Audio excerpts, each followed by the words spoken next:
ആ ദാഹം ഗോൾ ദാഹം തീരാതെ നിൽക്കുന്ന ഒരു മെസ്സിയെ നമുക്ക് കാണുന്നത് ഇന്നും 6 ലോകകപ്പ് പിന്നീട് നമ്മൾ കണ്ടു. അതേപോലെ ക്രിസ്ത്യാനോയും ഇന്ന് നമ്മൾ ക്രിസ്ത്യാനോയുടെ ഗോളിന് വേണ്ടി കാത്തിരിക്കുന്നു, ഇനിയും അടിക്കും. അപ്പം അതുപോലെ യമാൽ ഇവരുടെ ഒരു പിന്തുടർച്ചക്കാരാണ്. സ്പെയിൻ്റെ മാറ്റം എന്ന് പറഞ്ഞാൽ വളരെ വലുതാണ്, മാജിക്കലാണ്. അതിന് കാരണം ഒരു സൂപ്പർ താരമാണ്, അതാണ് ലാമിൻ യമാൽ. യമാൽ ഒരു കലാകാരനാണ്, എന്നും ഗ്രൗണ്ടിൽ നിൽക്കണം. ഗ്രൗണ്ടിൽ നിന്ന് ഒരു എന്താ പുറത്തേക്ക് വന്നാൽ വെള്ളത്തിൽ നിന്ന് കരയിലേക്ക് പിടിച്ചിട്ട് മത്സ്യത്തെ പോലെയാണ് യമാൽ.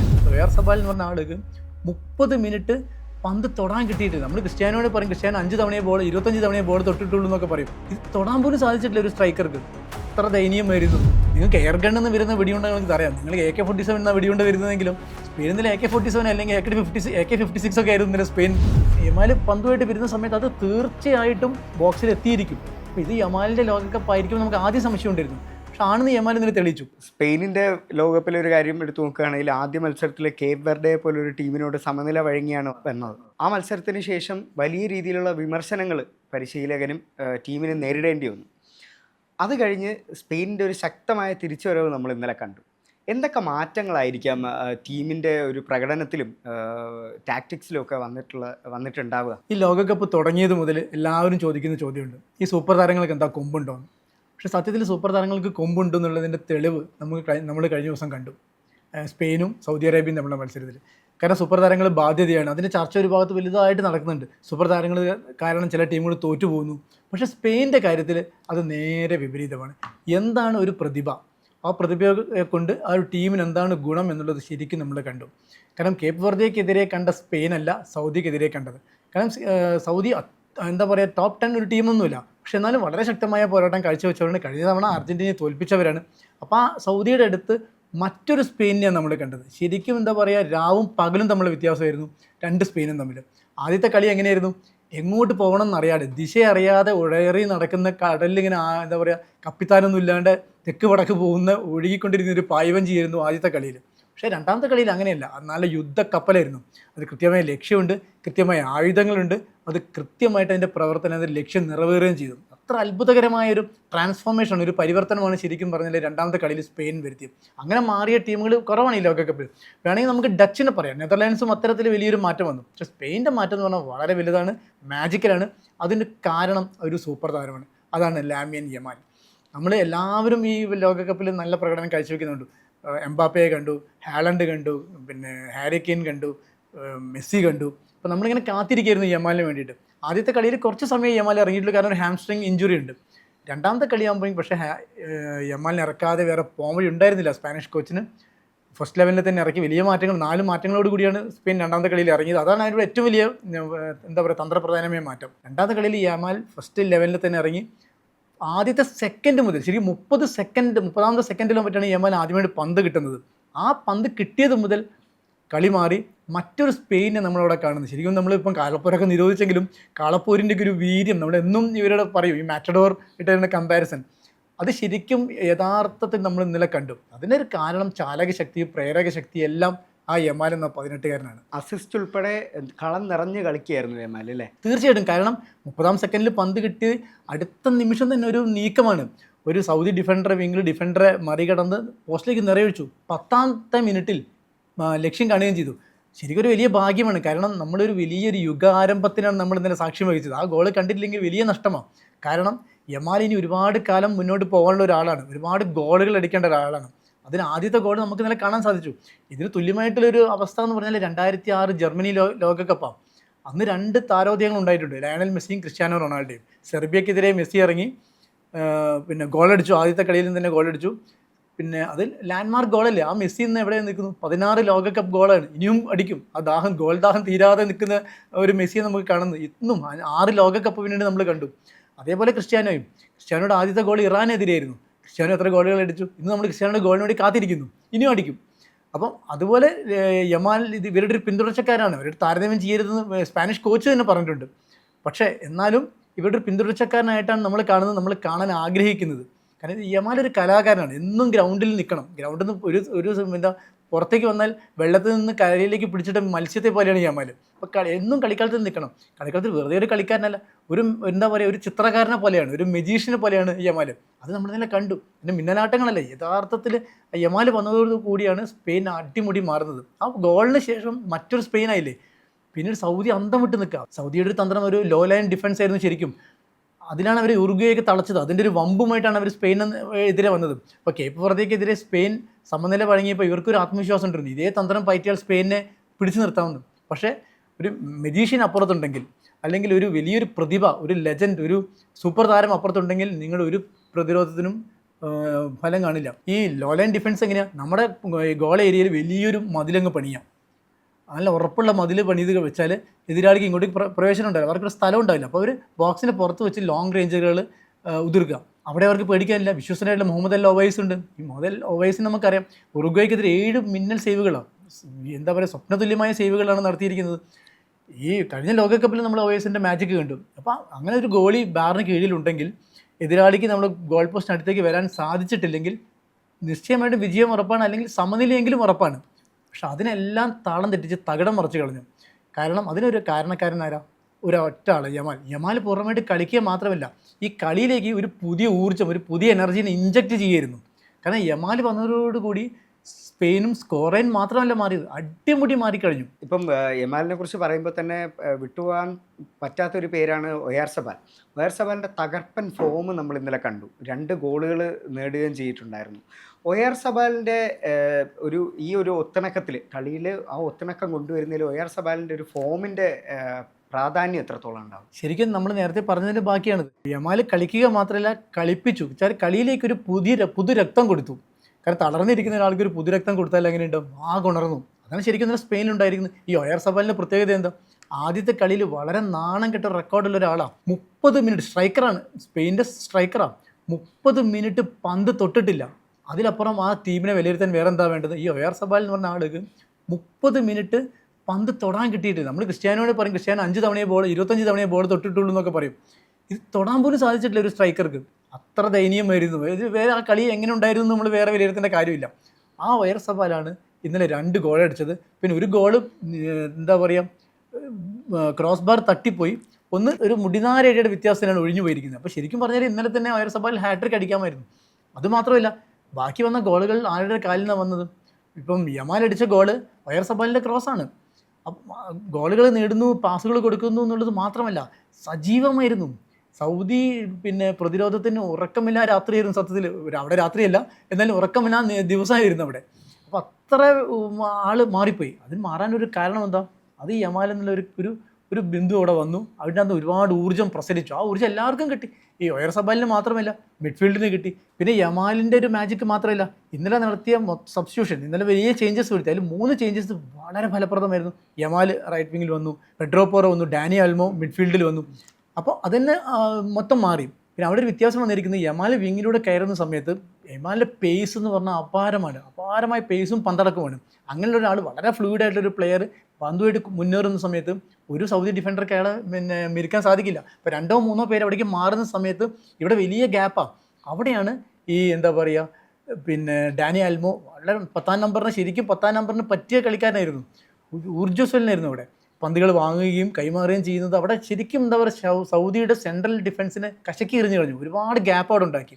അവിടെ പിന്നെ എന്താ പറയുക, മുൻനിരയിൽ ഈ ഒയാർസബാൽ വളരെ ഊർജ്ജസ്വലനായതോടുകൂടി ഭയങ്കര വലിയൊരു കോമ്പിനേഷനായി. ഈ പെഡ്രോ പോറോ അതുപോലെ, പെഡ്രോ പോറോ റൈറ്റ് വിങ്ങിൽ നിന്ന് പിന്നരയിൽ നിന്ന് കൊണ്ടുവരുന്ന പന്ത് മിന്നൽ വേഗത്തിൽ യമാലിലെത്തുന്നു. യമാലിലെത്തിയതോടുകൂടി തന്നെ സൗദി ആകെ അങ്കലാപ്പിലേ. അവരുടെ മുഴുവൻ ഡിസോറിയൻറ്റഡ് ആയി അവരുടെ ഡിഫൻസ്. അവിടെ ഒരുപാട് ഗ്യാപ്പുകൾ അവർക്ക് കിട്ടി. പെഡ്രിക്കും ഒക്കെ എന്താ പറയുക, അവർക്ക് അവരുടെ ഇഷ്ടപ്പെട്ട പൊസിഷനിൽ കളിക്കാനും സാധിച്ചു. അത് വേണ്ട രീതിയിൽ നല്ല സമയം കിട്ടി. അവർ കുറേ സമയം ഒരു പൊസിഷൻ ഗെയിം കളിക്കുന്നുണ്ടെങ്കിൽ ആദ്യത്തെ കളി എങ്ങനെയായിരുന്നു, പിന്നെ കേപ്പ് വെർദെക്കെതിരെ പന്ത് പൊസിഷൻ മാത്രമേ ഉണ്ടാവുള്ളൂ. കാരണം അവർ പിന്നെ ഗ്രൗണ്ടിൻ്റെ നീളം ഒട്ടും ഉപയോഗിക്കുന്നില്ല, വീതിയിലാണ് പാസ്. അതിൻ്റെ ഒരു സ്കെച്ച് എടുത്ത് നല്ല രസം, ഇങ്ങനെ കുത്തി വരഞ്ഞ പോലെ, കുട്ടികൾ ചുമരിൽ കുത്തി വരില്ല, അതുപോലെയായിരുന്നു. പക്ഷെ അത് മാറിയിട്ട് എന്താ പറയുക, ഇതിൻ്റെ ലംബം ഉപയോഗിക്കാൻ അവർ പഠിച്ചു. ഈ ഗ്രൗണ്ടിൻ്റെ നീളം ഉപയോഗിക്കുന്നതിനെ പഠിച്ചു. പാസുകളൊക്കെ മിന്നൽ വേഗമായിരുന്നു.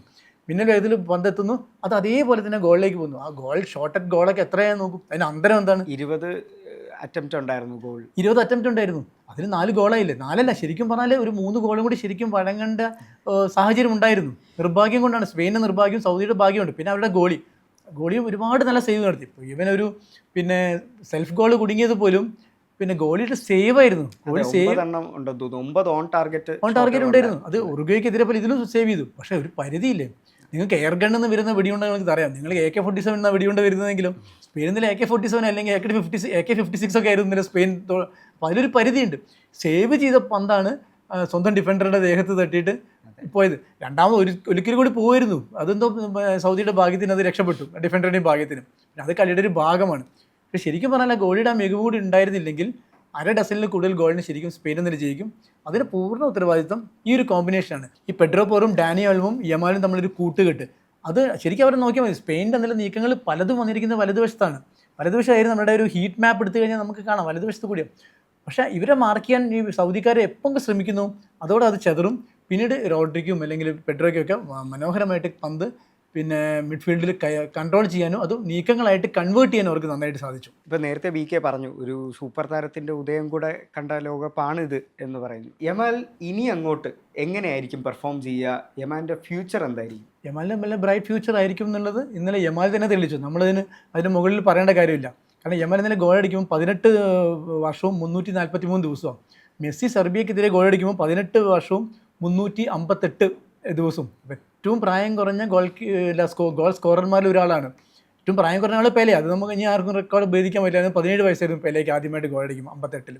അതിൽ ഇത്രയും ചെറിയ പ്രായത്തിൽ അത് ഗോളടിച്ചു. പെർഫെക്റ്റ് ആയിട്ടുള്ള ഗോൾ. ആ ഗോളിൽ നിന്ന് നോക്കും, അസാധ്യമായിട്ടുള്ളൊരു പോയിൻ്റാണ്. ആ ബോളിങ്ങനെ പറന്നിറങ്ങി ടാപ്പ് ചെയ്യായിരുന്നു.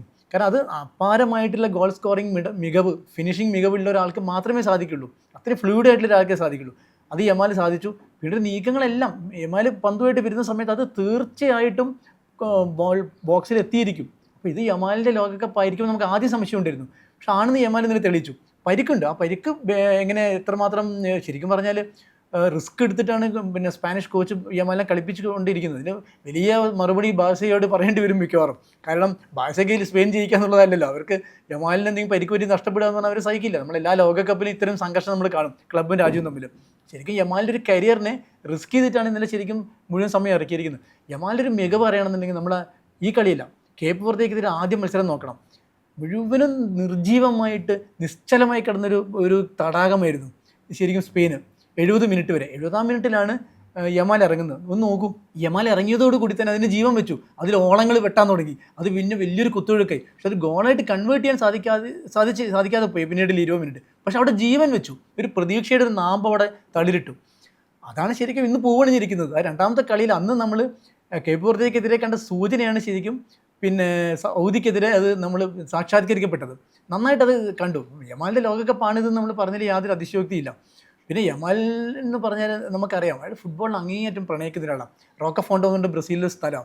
യമാലിൻ്റെ ഗോളാഘോഷം നമ്മൾ ശ്രദ്ധിച്ചിട്ടില്ലേ, ഒരു കൈ കൊണ്ട് കാണിക്കുന്നത്. അതെന്ന് പറഞ്ഞാൽ റോക്കഫോണ്ടോയിലെ അവരുടെ പോസ്റ്റ് ബോക്സ് നമ്പറാണ് 304.